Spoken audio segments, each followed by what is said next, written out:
I think it's because spiritual emptiness is a universal disease. I think inside that at some point we put our heads down on the pillow and we go, there's got to be more to life than this. Get up in the morning, go to work, come home, watch TV, go to bed. Get up in the morning, go to work, come home, watch TV, go to bed. Go to parties on weekends. A lot of people say, I'm living. No, you're not living. That's just existing. Just existing. I really think that there's this inner desire. I think they're accidental parents. There's no doubt about that. I don't think they're accidental kids.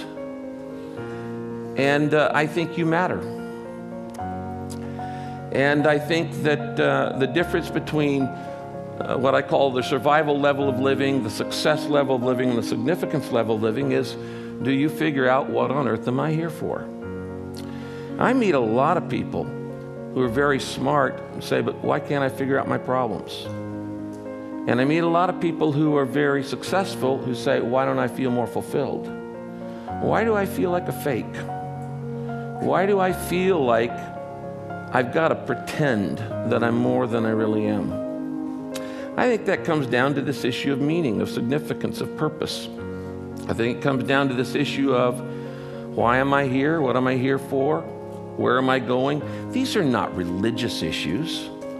They're human issues. Everybody's betting their life on something. You're betting your life on something. Then you just better know why you're betting what you're betting on. If money actually made you happy, then the wealthiest people in the world would be the happiest. And that I know, personally I know, is not true. It's just not true. So the good life is not about looking good, feeling good, or having the goods. It's about being good and doing good. Giving your life away.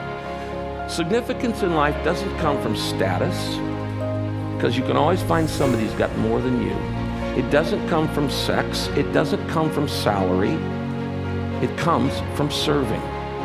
It is in giving our lives away we find meaning, we find significance.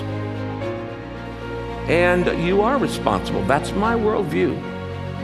And so you need to understand what your world is, the worldview is. The problem is most people never really think it through. They never really codify it or qualify it or quantify it and say, this is what I believe and this is why I believe what I believe. Your worldview, though, does determine everything else in your life, because it determines your decisions, it determines your relationships, it determines your level of confidence, it determines really everything in your life. What are you doing with what you've been given? That to me is the primary question about life. That to me is what being purpose-driven is all about. So my advice to you is, look at what's in your hand, your identity, your influence, your income, and say, it's not about me, it's about making the world a better place.